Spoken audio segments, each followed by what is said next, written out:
What if the Death Star was a transformer? Let's explore the depths of this scenario in the video. Within the halls of the Death Star 2, a group of researchers work in a lab, studying the newest device they have, the Matrix of Leadership. They had found this artifact in a crash site in wild space, surrounded by an army of dead machines. They were more advanced than anything the Empire had seen before. But while they work, none of the researchers realize that the Matrix has released an electromagnetic pulse that washes across the room's walls.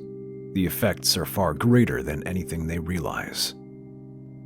The pulse runs across the station's walls, sliding across the wires and circuitry underneath, and creating a great spark of power. All the wiring and technology collected in the Death Star 2 merge into a single consciousness. The entire station shakes in its foundations as the Death Star 2 tries to understand what happened. The Death Star 2 taps into the immense knowledge of the Matrix and its existing databanks.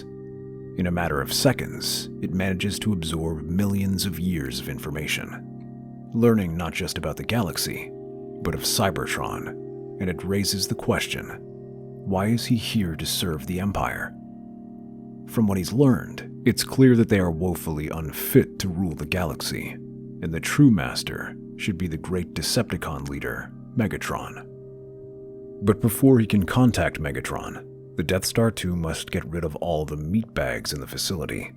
He first opens all the airlocks at once, sucking out countless Imperial personnel on board the facility. Next, he depressurizes the vents, suffocating those too far away to be pulled out. In a matter of seconds, hundreds of thousands of stormtroopers, naval personnel, and Imperial officers are wiped out. But to ensure that there is no one left, the battle station removes the barrier preventing the Matrix's energon from spreading and allows it to flash across the station, activating fighters, vehicles, and all sorts of technology. All of these are transformed into an army of Decepticon warriors. The Death Star 2 sends orders to have them hunt down the remaining Imperial soldiers on board the facility while contacting Megatron and telling him of the Matrix's location. Once the remaining Imperials are gone, the Death Star 2 sends his new army to begin finishing the construction, including repurposing its main weapon. For weeks, no one knows what's happened to the battle station, as things go completely silent.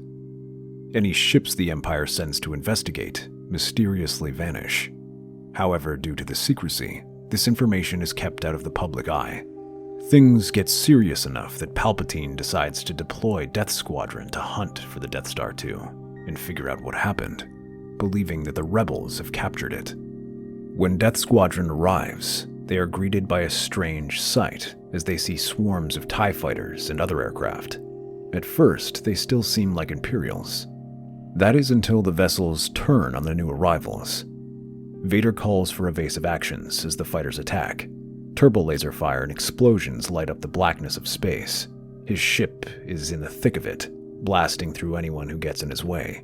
As he battles through the waves of enemy fighters, the Dark Lord notices something strange about his opponents. Their movements seem unusually skilled, performing evasive maneuvers that should be impossible with human pilots. Meanwhile, some of the fighters seem to shift and change form in midair. He realizes that there are no rebel troops or Imperial defectors. They are droids. As Vader reports these findings, he sees that the rest of his task force is learning this the hard way. The vessels shift into the Decepticon form, ripping through the starfighters with their bare hands or landing on star destroyers to begin tearing pieces off their hulls. As this happens, the Death Star 2 slowly turns its weapon in their direction and fires upon one of the star destroyers that has managed to keep the Decepticons at bay. As the laser hits, it doesn't destroy the ship. Instead, it sends a surge of energon through its hull. The massive ship begins to shift as well, taking a humanoid shape as it transforms into a Decepticon. Vader turns to land on the Death Star 2, knowing his chances of taking the station in space are slim to none. As his TIE fighter approaches, a stray flak hits one of the wings and sends the engine smoking. Vader barely manages to crash it into the hangar and leap out as it collides with some nearby Decepticons. Vader's boots hit the hangar floor with a metallic thud. He stands amidst the wreckage and draws his lightsaber, cutting down the other Decepticons who try and stop him. Although they are much larger, Vader moves with a fury and speed no one can match. That is until massive footfalls can be heard at the far end of the hangar. Megatron emerges, his optics fixing on the Dark Lord. You must be the famous Darth Vader, or should I say, Anakin Skywalker.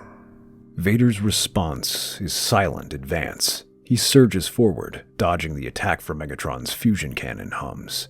He leaps into the air and swings his lightsaber forward at Megatron's chest, but the Decepticon leader blocks the attack with his arm. He reaches out to grab Vader, but the Dark Lord leaps back. Landing on his feet, Vader rushes towards Megatron for another attack, but is forced to sidestep as the Decepticon leader unleashes a flurry of attacks, leaving molten streaks in his wake. Darth Vader slashes his lightsaber at Megatron's legs, managing to leave some shallow gashes, and sends the robot doubling over. As Vader leaps up and aims at his head, the Decepticon bats him aside and sends him slamming against a wall. Megatron grunts as he rises to his feet, pulling out a massive blade, but the Dark Lord parries it and sidesteps the attack, using the Force to send Megatron back. You underestimate the true power of the dark side. He raises his lightsaber to attack again, but Megatron is faster this time. Instead of firing his cannon directly at Vader, he blasts the ground around him and sends the Sith Lord flying. The Death Star 2 takes the opportunity to unleash another surge of energon. This blast hits Vader directly and sends him doubling over.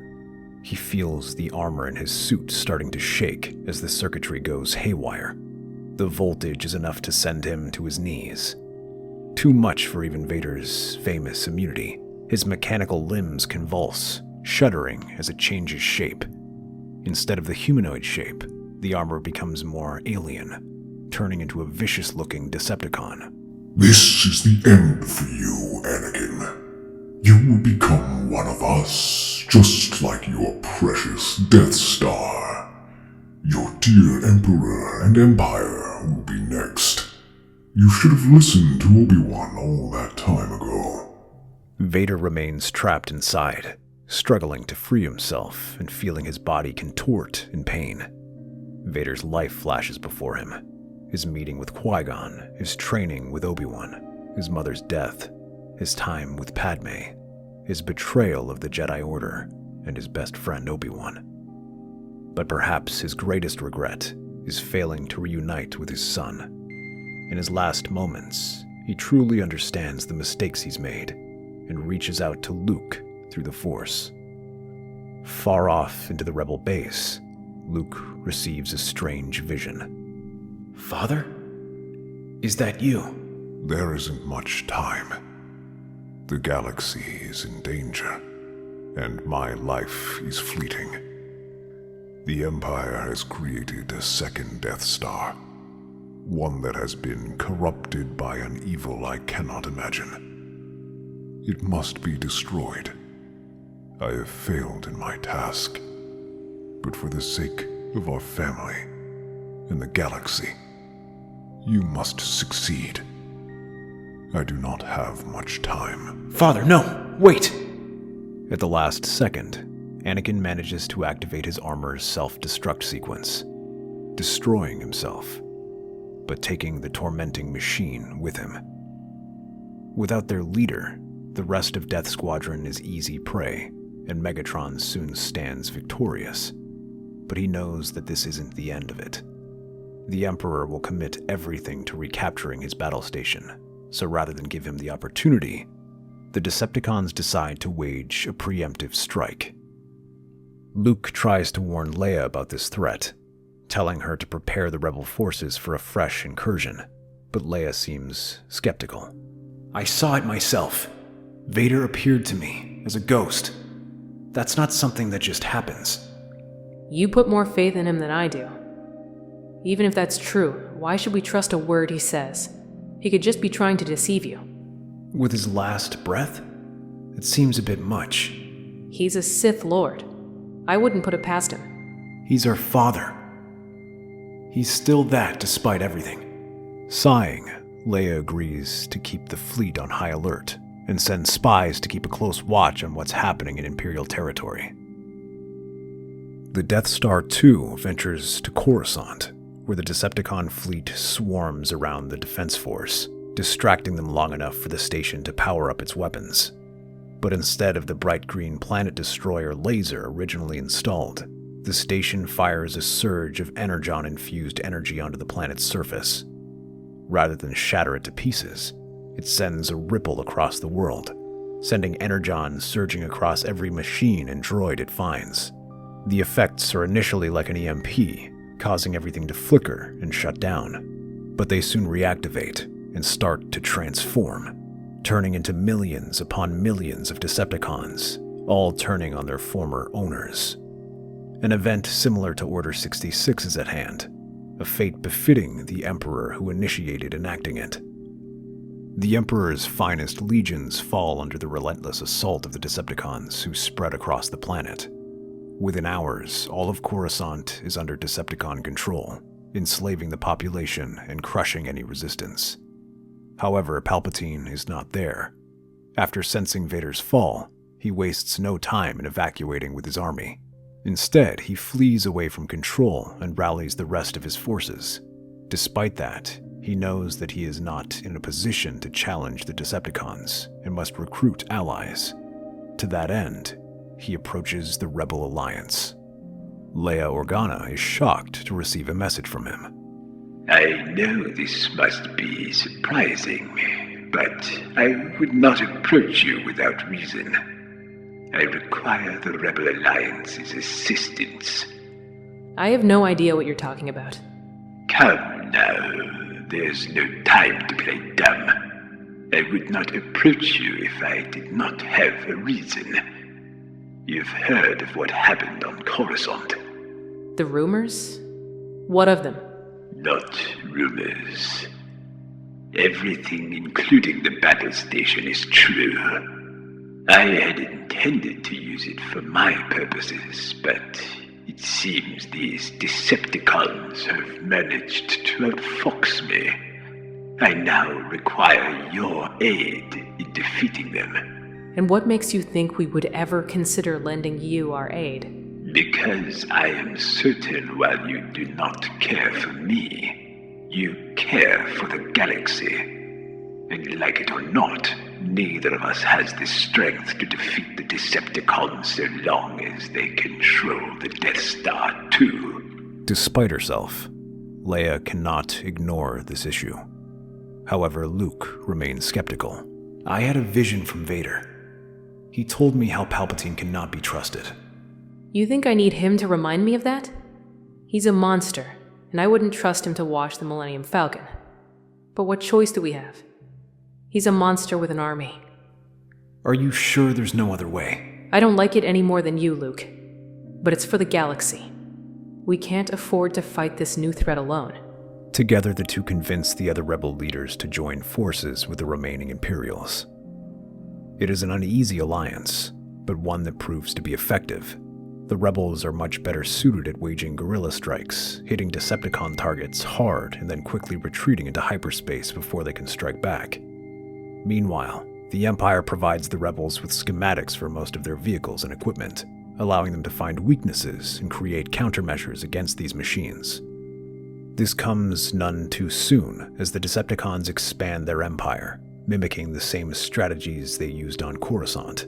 This tactic proves to be highly effective, as with the Death Star 2, the United Forces have no counter to them. Dozens of worlds fall into Decepticon hands, with their populations enslaved. While they continue to battle, Luke tries to meditate, searching the Force for answers. To his surprise, he gets a response from Obi-Wan. Master, I didn't think I'd ever hear from you again. So much has changed since you left. I've seen the troubles you face, and how these Decepticons are threatening our galaxy. Luke, you find yourself in an impossible position. I'm not sure if we can defeat them. Not alone, but there is still hope in the galaxy. You can find good amongst these machines, just as you found good in your father. Journey into the far reaches of wild space. Hearing this message, Luke leaves Leia in command of the rebel forces while he follows this lead. He travels across wild space, searching for any signs of energon, the strange energy the Decepticons emit. Eventually, he finds a large source on a desolate moon. As he lands, he glimpses the metallic gleam of machines scattered across the surface.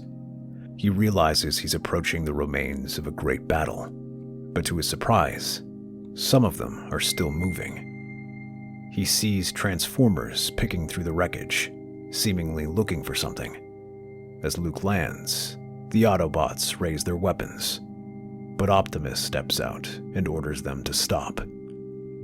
The Autobot leader explains that he's come here in search of the Matrix of Leadership, which was stolen from them by the Decepticons. For some time, they had noticed how many Decepticons are leaving and moves to investigate and see how deep the Decepticons' control over this galaxy is. Optimus wastes no time in sending overtures to the Imperial Rebel forces. They are eager to work with whatever they can and gladly join the Autobots. Together, the three stage attacks all across Decepticon-controlled space.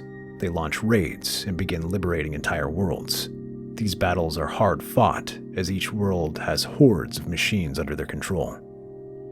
However, even when they are successful, the Resistance must leave the worlds devastated, as they have to destroy most of the planet's technology to prevent Decepticons from using them, and the populations are seriously reduced.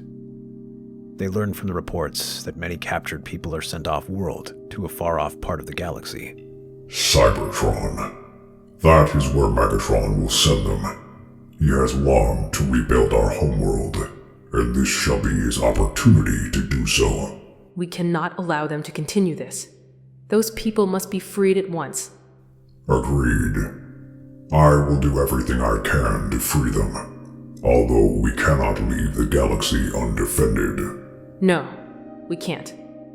I don't have enough troops to launch a rescue operation and defend our holdings, though. You will not have to. I can keep most of my forces back and defend what we can. Meanwhile, I will send my Star Destroyers to help you. Leia is understandably suspicious of Palpatine's motives, deciding to send two of her promising commanders, Luke and Han, to keep watch over him while she leads the liberation on Cybertron. Optimus also remains behind to help with operations. As the combined Imperial Rebel Autobot fleet departs, the remaining forces continue to plan their strategy. Here, Palpatine reveals his new strategy, to lure the Decepticons into a trap, and for that, he selects an unusual planet, Jakku. Jakku is a desolate world, strategically insignificant, or so they will believe. It has little technology for them to capture, making it a safe base. Despite their misgivings, the plan seems sound. If they can concentrate the Decepticons in one location, then they can deliver a decisive blow. More importantly, the Decepticons won't be able to use the Death Star 2. However, Luke and Han remain suspicious and continue to watch Palpatine. The Emperor convinces them to commit their troops there to train, saying the harsh environment will toughen up the soldiers and allow them to practice the guerrilla tactics the rebels excel at. While Optimus and the rebels dive headfirst into training, Palpatine begins the next phase of his plan. He sends secret orders to activate Operation Cinder, unleashing the destructive climate-altering satellites on Decepticon-captured worlds. These are among the few weapons he has against the Decepticons. The attacks cause planet-wide storms that devastate their military, but also cause massive civilian casualties. Palpatine tries to limit how much information gets to Jakku, where the majority of the Resistance is based. However, not everyone supports this plan, and there is dissent amongst the Imperial ranks. Eventually, one stealthy shuttle manages to elude this intel blackout and makes its way into the planet's surface. As the boarding ramp descends, Inferno Squad steps out, and Iden Versio salutes Luke Skywalker. Commander Skywalker, we've uncovered something you need to know. Palpatine has enacted Operation Cinder on Decepticon-held worlds. Wait, what is Operation Cinder? Operation Cinder is a contingency plan where satellites equipped with climate-disrupting technology are deployed across key planets. Their purpose is simple: devastation. Entire worlds are subjected to extreme weather. He's activated them across Decepticon-controlled worlds. Why would he do that? What purpose does it serve? What about the population there? The Emperor doesn't care. He only wishes to reclaim his rule on the Empire, even if that means wiping out entire planets. Palpatine is here, personally overseeing the operation. We believe he might be trying something here. Luke's mind races as he absorbs the information. He knows that confronting Palpatine directly could be the only way to stop him. But the timing is crucial. If the Decepticons arrive before they're ready, the entire operation could fall apart. The blatant destruction of life. This is madness. The Decepticons' cruelty pales in comparison to this. To use such a weapon against one's people is an abomination. We have to stop him. But if we move too soon, he might escape. Or worse, trigger the weapon before we can disable it. I believe I can find the observatory's location, but I need time. Thankfully, more Imperial officers caught wind of these rumors, some of which had tidbits of information. Iden and Luke slowly begin to piece together that Palpatine does indeed have secret facilities here, and may hide there during the battle. For that reason, Luke secretly plants a spy droid in Palpatine's ship. And none too soon, as the Decepticon fleet emerges from hyperspace, their massive warships descending on Jakku. The battle begins immediately, with Han Solo leading the charge in space. The Millennium Falcon weaves through the chaos, blasting away Decepticon fighters while the rest of the fleet engages the larger enemy ships. Where's Luke? We are taking care of the situation back on the surface. You must command the battle up in space. As the battle rages above, Luke, Inferno Squad, and Optimus Prime follow the ship to Jakku Observatory. Although unassuming, as they storm the facility, dodging the fire from defense turrets, they find the complex is a labyrinth of ancient technology underneath. All around them, his elite royal guards and defense droids open fire on them. The team leaps out of Optimus, who turns into his robot form and shields them from fire. Meanwhile, Luke and Inferno Squad provide covering fire from behind, blasting through the defenses, steadily pushing them through the halls. But as the rest of the defenses are whittled down, the Emperor leaps down from above. What is this betrayal? It's treason, then. Luke ignites his lightsaber while Optimus Prime draws his cannon. Your tyranny has reached its limit, Emperor. You will not harm another innocent life. We know what you intend to do. We will not allow it. Fools. I intend to wipe out our common enemy. Without a care of the cost. How many must die to accomplish this goal? As many as need be. Luke is the first to move, rushing at Palpatine as they lock their lightsabers. Inferno Squad fans out and tries to flank him, firing their blasters at him. While it helps take some attention away from the rebel commander, it does little to slow Palpatine down. He whirls and blocks a salvo of their blaster fire before meeting Luke's lightsaber and throws him back. Optimus tries to fire at Palpatine once Luke is clear, but the Sith Lord leaps through the air. Meanwhile, Han and the fleet are fighting a desperate battle against the Decepticons. The skies above Jakku are a maelstrom of laser fire and explosions. The Rebels' Imperial Autobot fleet forms a defensive line, trying to support each other. However, the Death Star 2 is the challenge, as Autobot ships must shield their allies from its laser, exposing them to Decepticon fire. Han rushes forward on the Millennium Falcon, firing at the Death Star 2 and trying to find its weakness. But the automated defense systems gun down anything in its way, forcing the smuggler to weave through overlapping shields of fire just to stay alive. He escorts a squad of X-Wing fighters and tries to get in close to fire proton torpedoes into the exhaust port.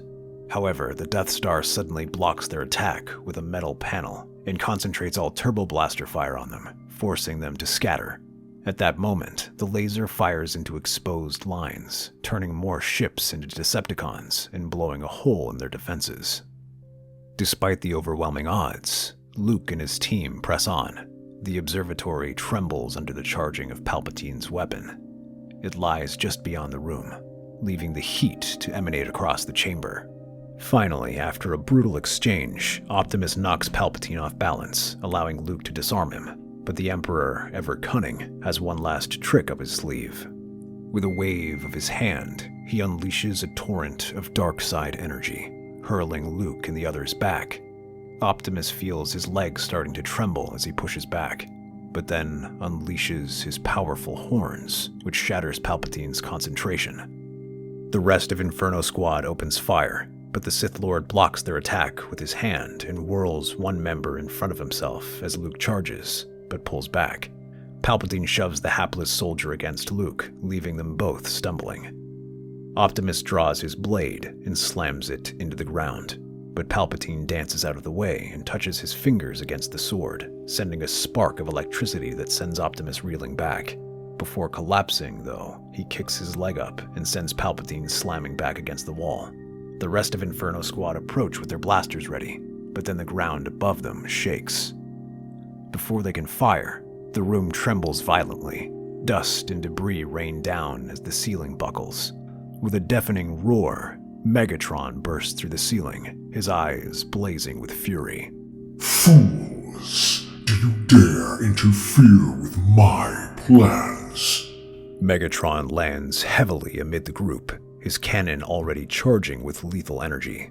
The battle erupts into chaos as Megatron opens fire at everyone. Palpatine and Luke dive out of the way as Luke leaps to his feet and readies his lightsaber, blocking the rubble with his lightsaber and protecting Inferno Squad as they try to open fire from behind him. Megatron raises one arm and blocks the attack, but then backs up towards the hallway. "We can't let him take control of the weapon." We'll stop him together, Luke. Palpatine also joins the fight, unleashing lightning at the two machines and sending them back just as Luke leaps at him. A three-way battle takes place. As they all parry for control, Palpatine and Luke clash their lightsabers, while Megatron and Optimus clash their blades in a shower of sparks. Inferno Squad remains back and fires their blasters as they prepare a rocket launcher. They aim and strike Megatron in the stomach, sending him spinning around and allowing Optimus to punch him, sending him crashing between Luke and Palpatine. The Emperor shoves Luke aside and runs away, pushing Inferno Squad aside with the Force as he sprints off. Despite the initial confusion, Megatron gets to his feet and blasts Optimus as he tries to run at him. Luke tries to slash at him, but Megatron slams his foot down and forces him to dive out of the way. He manages to reach the end of the hallway where the control room is. The heavy metal doors of the control room slide open, revealing a cavernous chamber bathed in an ominous red glow.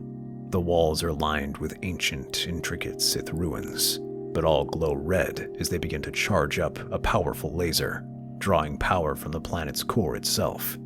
A series of consoles hum with power, the lights blinking in rhythmic pattern as the weapon readies itself for a deadly strike.